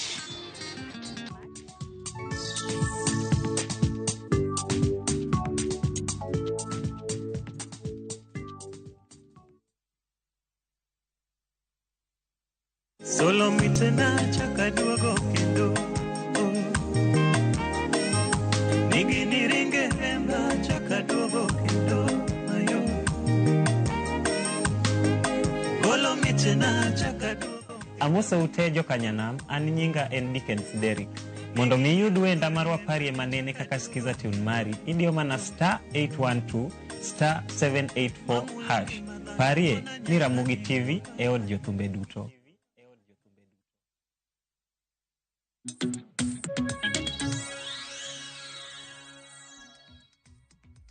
Nyakoronga jwang meo nokang mugi kinyisa kanyo na dongi matin ne dakika hapa gabich mar mondo mwatiek twak makama na singo na dhi bedo kase muote magi ketina moko kuom ote manitiere mar mondo miaso machal kachele yamo agini thotho ote to gini mana mag chwalo mos nyakoronga jwang mago okabi bedo kasomo gi sani. Beatrice Atieno hiwacho ni hello Sharon na musu uduto musna comrades wete gago. Aya nacho ni ote mag musu okadhi somo sani kata kamano wasa mane machielo. Hiwacho ni Masinde Muliro University intiere Masinde Muliro kidonje twak new funding model ohinyi mogik. Iwacho ni anokete banda 4 to parents na onge nyalo mogik. Ne appeal to onge duoko. It's our responsibility, let's pick up. Ochieng' Wuda Guongo, iwacho ni in japuonjre mawego National Polytechnic, ipenjo comrades weteni ni olerni pogruok e kind bands ge. Gin mara ni achiel kuom gi nyalo kawo ting' mano mar leroni. Ivona Diambo, iwacho ni intiere Ugunja, imosowa ni oyawre, new funding model, inyo comrades to kendo omiyo nyithiwa mapoko join chunye gi tho. Aparo nikech na mana wote achiel mar mondo mi asomo Ramogi an kijana masomo Kibabii University. Iwacho ni in gi kijana masomo Kibabii University, osomo puonjo, mano nyiso ni puonjo sani onge faida koso nang'eni nyaka ote gi bi. Tang'eni kata mana kidonje mbui Nyakorom Gajwanga tinde mbui oketho weche. Nacho ni mbui mar TikTok kacha kidonje nitiere jago moro meno mako mana kalatas ne kwacho ni useless courses in Kenya. Aparo ni mago gik manego be ni wadino kata mana itwa. Aparo ni maka penjo go gi kanyo. Nitiere jal ma samoro nyalo dwaro lero ne rawera moro nwa ote kotende kod wach mag bands. Ng'anyalo kawo ting' mar lero ne band 1, 2, 3, 4, 5 e yo machuok. Kosa yier. Ng'anyalo kawo ting'. Aya. Sam kauting kamari. Ero kamana inya Sharon. Kwa lero bands mantiere new funding model nigin oket gi in tie band 1. Band 1 deal gi joma iluongo ni the vulnerable. A vulnerable yudo a higher percentage, yudo 70% plus 25% gi 5% mar household. Koredo ka for an example kotimo medicine and surgery its fee was around 612,000. Udoka the bigger percentage ikaone mamodongo do bed around 30,000. Make divide bed around 15,000. Manon tiere band 1. Band 2 the needy. Ginjo ma ilongo ni the needy. The needy ka yudo koro the amount koro dock pin, the percentage dock pin as you go down the bands. Alafu one kendo gi the less needy. Koka wantiere gi jok manyalo be nyalo matin. Koro yudo ka a number of selection ji dwaro no ket gi band 1 nikech band 1 yudo ka they pay less amount of money compared to the subsequent band. Yani koro ko keti band kidhi piny 2, 3, 4 kidhi nyaka 5 inemi chulo the highest amount ma be ichulo gi janyuoli. Koro momiyo no pingo wach mar MTI nikech gitiyo gi the instruments MIT ma gitiyo godo mondo ging'inia ere kaka wanyalo keto ng'ani into a given band. Lafi ka ji mang'eny be wacho kata ng'ato penjo kanyo ni notim appeal to appeal mare poko okalo nyaka kawuono. Koro momiyo no ni ka sirikal ng'iyo gigi mokwongo joma timo appeal yudo ka maybe okelo nyaka proof mar ni ene need okonyal chulo pesa ni. Yudo ka appeal gi thoth gi ok ng'igi. Yudo ka oseketi band 4, oketi band 3 kata band 5 to koro appeal gi ok ng'igi. Koro wadwaro ni mondo ka gima ber minyalo tim ni aidha ka ginyal scrap off nikech koro dose chunge to wadok back to our old funding model to ging'i kaka ginyalo tiyo gi other various means mar ascertaining joma need. Nikech ka ji mang'eny nyithindgi ok odonje mbalariany kaka jogo wacho. Koro to ahinya ji dano bede band 1 to sirikal bok nyal keto ji te band 1. Koro oningo sirikal ong'i reviews ma ji otimo mag appeal ko ginyal scrap gini off kata gi scrape giduoke back to DCU mani tiyo godo chelo. Kama na inyaparo ni wach machielo mabende ng'ato bende naneno kata mana koro ote kanyo iwacho ni new funding model ni ng'iyo kata mana kaka records magi. Wantiere gi jok moko ma samoro na ikonyo mana mar mondo mi somo. Lure kata mana gi school mane dhie. Samoro ni dhi kata mana private school. Koro ineni ka gima intiere gi nyalo to samoro ni mana japuonjre ma bende samoro ni chione mana konye. Kin thuolo mar dakika modonge samoro nutiere gi wach moro ma bende kika ng'adu nikech chienden mar mbako romo to pap kawuono yawo ne yudhe kata mana rowere ma bende ntiere godo. Zadok samoro ntiere wach mana magidi ma samoro diher mano mar lera hinya nyaka lure kod thor wach mar oduchi ma kawuono mar siro sombo mbalariany. Erokamano Sharon, an dagomb tieko gi weche ariyo. Mokwongo e wach mar new funding model, pok ang'eyo ni committee mane sirikal oyiero mane chiemo e State House ni biro gi recommendations mage. Kiwacho ni ne chiemo, wachacha ni ne seyo, mano koro ing'eni koro anakian. Kiwacho mana ni seyo. Ne gichamo pesa to giwuoyo on behalf of students but not acting on behalf of students. Mano gik maliekore donge. Giliekore, wan gi evidence. Okay. Koro ok ang'eyo ni committee ni kelo recommendations mage ne sirikal gi Ministry mar Education mondo new funding model ni oduogi. Lakini an gima anyalo wacho nikech wasewacho ni chandruok maduong' mantiere new funding model en implementation kaka gitiyo gi means testing instrument no. Akwayo sirikal ni kapo ni gi implement gini sirikal nigi capacity. Wanyalo tiyo gi sensor mechanism mitiyo godo mar kawo ga sensors gi choko population. Government nyalo tiyo gi chiefs, nyalo tiyo gi ilongo ni nyumba 10 to gi those village elders subdivisions magitiyo godo gi mondo giyud proper data of each household kagi insist ni pod gidhi violate katiba mondo gi discriminate nyithindwa. Wach mar ariyo agombo mana medo ewi course nikech en penjo ma osebed kipenjaga. To ahinya do mana wacho ewi course na mar okilni. Ipenjo gande ni bentie specialization. To en gima nyithindo mang'eny penjaga ni agombo practice constitutional law lakini criminal law kacha bane no komari timo maber. Agombo na dhie. Gima agombo nyisogi ni kitimo degree puonjo gigi te. Criminal law ntie, constitutional law ntie, environment law ntie, public law ntie, but koro ntiere gimiluongo ni interest. En kaka in Sharon, sani kiamua ni idhi fombo wach oko, ibedo reporter, tinyalo time. To kiamua ni idwa bedo news desk, inilendo, to be inyalo time. Lakini kindariyo gi nyaka yud moro mamori. Idhi yudo ka maybe niero bedo news desk molo dhi oko. Koro mano gima kelo ga specialization. Okay. Ok nyis ni koro ka dance stand mari en e court pile gi weche mag criminal cases to ni koro kia constitutional law. Koro nyithindwa magombo timo okil orwaku un gi very wide field and wide scope of practice.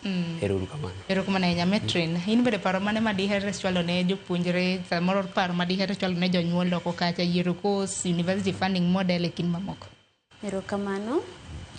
An kawuoyo kuom achako gi course koka koro mar engineering. Engineering dwaro ji mondo explore. Engineering kata kinyiso ng'ato ni timo mechanical ebe opogre. Ok inena general like sani kaka koro kitime wach tertiary schools kaka manda TVET. Opoge mopogre gi sani kaka koro CBET bosebedo introduced of which it's working. Kila ng'ato minyaka thuolo nyaka sana no nyaka joman gi D- as in now each way into levels until level 1 up to level 6. Koro despite gimiyudo no kikiluor kinyalo explore engineering inyalo venture into it. It's advisable because kangi wuotho inyisi kata gi D marino kata gi C marino. Ok ni koro jikikti matek ni yuri din kech engineering pod inyalo timo gi D. Gimora mora pod nigi course ne.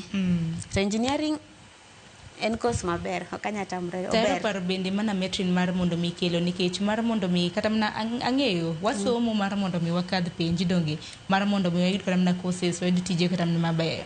To ok ji duto te kata mana lith lwedo bende ok romre. Nitiere maduong' nitiere matin. Maka ponono ni kata mana ni miss cut off points nikech ang'e nitiere jomoko mana dwaro riwore gi mbalariany dwaro timo course moro ok chuno nyaka ibed mana mbalariany nikech aneno kata mana nonro moro ma bende koro yango ni ji dwaro mana mar mondo mi ging'e tije lwedo ji dhi TVET kacha kata mana ng'at moyudo kata mana alama mande bende bedo godo kuom ranyisi menena ranyisi kata mana daktari odwa kata mana tim masonry mar mondo mi ong'e ang'e tij lweda kendi mana paro mane ma dichiw Metrin kotenre gi mano. Okay. Mokwongo en mana tiyo matek to gi chiwruok bende. Chiwruok ni dwa timo gini ibiro time. Ok biluwore gi gima ne yudo high school en chiwruok gi gimibod kinge gimidwaro bende. Nikech sani aneno kata ka skundwa joma meja e welding nitie ka gikonyo gi magidhi pinje maoko. Kwanza engineering moso gi prefer joma no sitieko at least kanitieko mitieko maber meaning certificate giluongo ga jikendo to gilosonu kaka unyalo dhi mondo tich. Koro anabo support man engineering nano. Ka ido thuolo mar time. Despite anything man ido in bitim engineering. Nyiri bende moluoro engineering. Wang'ang'ana tu onge kuma yot. Kata nyiri mana matimo catering gimbe giywaka kono. Onge kuma yot. Erokamano ahinya kuom paro makamano mabende ichiwo. Bansi imbe nan kuomi ka nan noke buonjo paro mana madichiwo. An mokwongo dawach ni the new funding model to be scrapped out. Kama Zadoko wacho ni wanyalo tiyo gi chiefs mokwongo gin corrupt.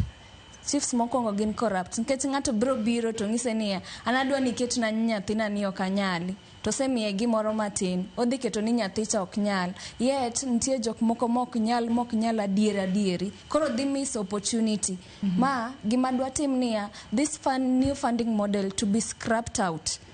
We go back to the old one ma everybody en equal.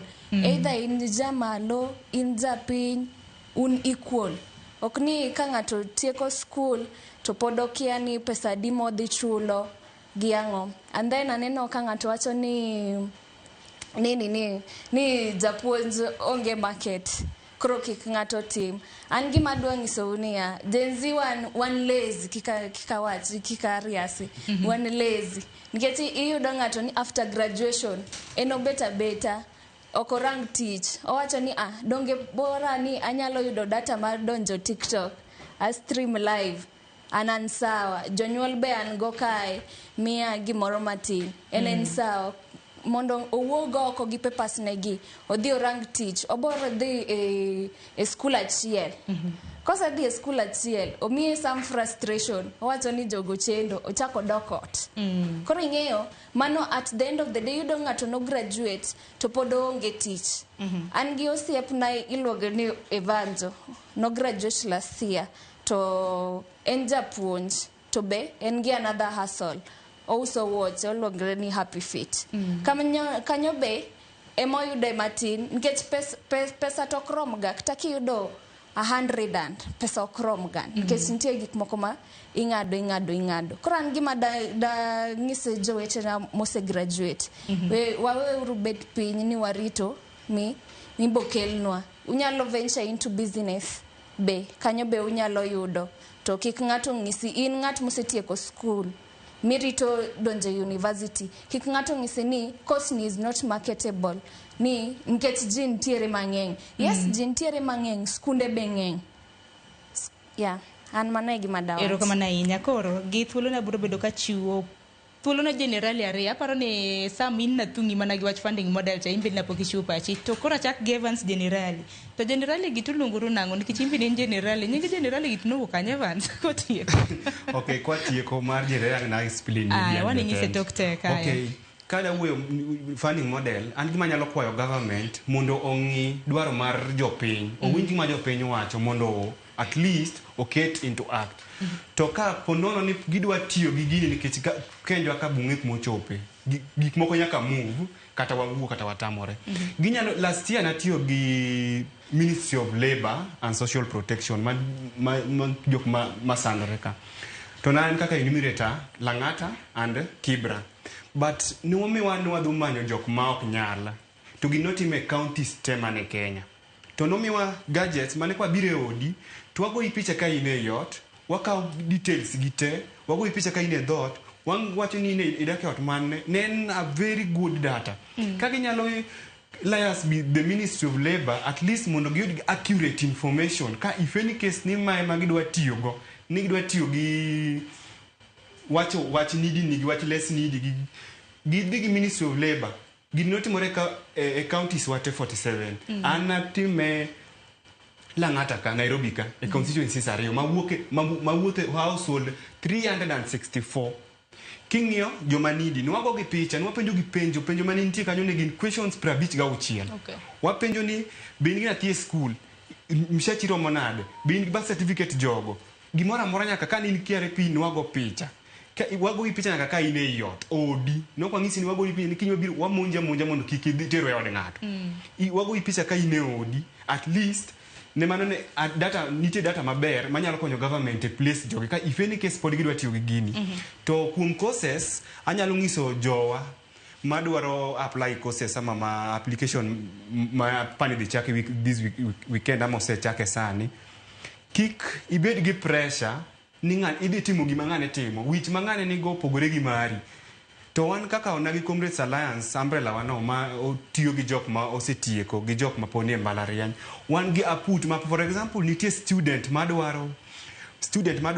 mondo ojoin to dwa timo medicine to dwa ng'e more about medicine oyieni mondo reach wa out mondo at least wa connect gi ng'at mo medicine mondo uwuo ulosi mondo ng'isi be ka at least inyalo timo gino koro eni ng'ata maneno ma obed janyuol obed student reach out to onagi Comrades Alliance ama Evans generally mane social media ayudora go e Facebook onagi Comrades Alliance ni to it's a register organization utime ang'o kanyo wapunjo jowa mambo na leadership watimo mentorship kendo political participation be wan tiere koro en a register group mar nithiwa maya Kaluo te koro ng'ata ma maybe nigi ng'ata kata mana jodongo nyalo riwore da wacho ni jok mo graduate to gi jok mane high school to gi jok mane mbalariany. Kata cut off points be nyaka mewa 35 and below koso. Mana mapiyo adan mar mondo bisam. 36 and below. Okay. Ya inyalo biro kun kichwa nyaka wakonyre jok mara join to dwaro okil wabro connect gi okil manyalo miyi advice be. Okay. Ero kamano ahinya Sam, imede koro luor nikech koro niseloso ero lose bwo dakika bende. Ero kamano ahinya Sharon, katieko to wacho ni ng'ato tim course modwaro to be kano kichopo a maximum cut off, it's never the end of life. Ok en giko mar ngima.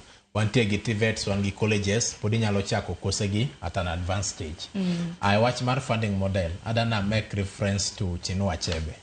Chinua Achebe kandiko book miluongo ni Things Fall Apart. He said one thing, that when the madness of an entire nation disturbs a solitary mind, then it is never enough to say that the person is mad. Awachni en wach mosemako jite, omako students, omako comrades, omako jomose tieko. It's something that we are looking on to. What we can advise sirikal mondo timni either or scrap it off, mondo duok ji a differentiated cost unit manitimo chon, mane chiwo funds across the block. Mondo nyithiwa kendo jok matindo madwa donje campus mondo puonjre, oyud thuolo machal mar donjo mondo gipuonjre. Kendo jotelo gi obed jotelo mabeyo. Kaka John C. Maxwell wacho ni a leader is the one who knows the way, shows the way and goes the way. Wabed jotelo matimo gigo manyalo miyo nyithindo yudo thuolo maber mar chopo lek margi kare pile ka pile. Agonwero kama na ina. Akoka wach mogik Sharon kiyie na en mana mapiyo kabisa. Wach ni funding model gi help ni jo KSL ang ne yuag na koka wacho ma. Ne wantiere ga gi kiti mane miyo wa KSL to no bedo scrapped off nikech budget constraints. The number of student mantie KSL sani ok nyal yudo that kiti nikech school ok otenge nikech ok wayude from the help. Koro dwago mbuoyo gi jo treasury ahinya mochune treasury mabe nera mondo ng'i kako konyo jo KSL magwa mondo ayud that kit. Ko kamano to ero kamano. Ero kamano ina semo ngado wala lakini ngeni kami uthulo nyalo loso nyaka machatonga. Kata kamano uloso makare. Uloso utwak makare, utwak gichira. Guno ero kamano nyako mido thuolo bende nu monde studio waguno ero kamano. Nyako ramgajuanga sao ngado wa dakika en pra beach. Odo mwana dakika beach kende mar mondo mioro omsa beach maro nyange. Kini mabende waloso kotende kod siro sombo mbalarenya kuram gajuang.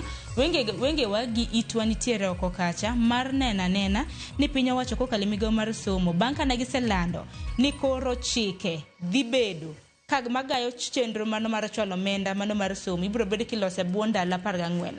Wadarongyo ni gin chike mage mabende gibro bedo ka gibiro go to chike maka mage naneno kanyo ka de doho ochimo godo Attorney General pacho ka Higher Education Loans Board mano help kanyakla kod COOPS mar neno ni chike maka mage oket etem kendo bigo de yo malongi kin thuolo mar mandala paga ngwen mabiro ne jopuonjre mane benni yiero courses nano kanyo jopuonjre mane timo penj mar KCSE mabende biro bedo ka yiero courses mbui mano mar COOPS un bende unyalo mana hola paro kik benni timi mana kendi inyalo kara mana manyo mentorship ni moro janyuol mari esomo godo paro ni course makama chal nade bende ulos kata na giro were mantiere skune mopogoro winya ne to mbalariany magagi courses mage matimo makare to courses mage nikech bende ngeni nitiere different universities maniga gi specialization donge pod nitiere aya koro ubedi ni usumo paro makamano adar mar mono miatieke chenro makama nachako sa 12 mar okinyi gisani koro atieke kodong mana dakika matin mar mono mioro sa beach maro nyango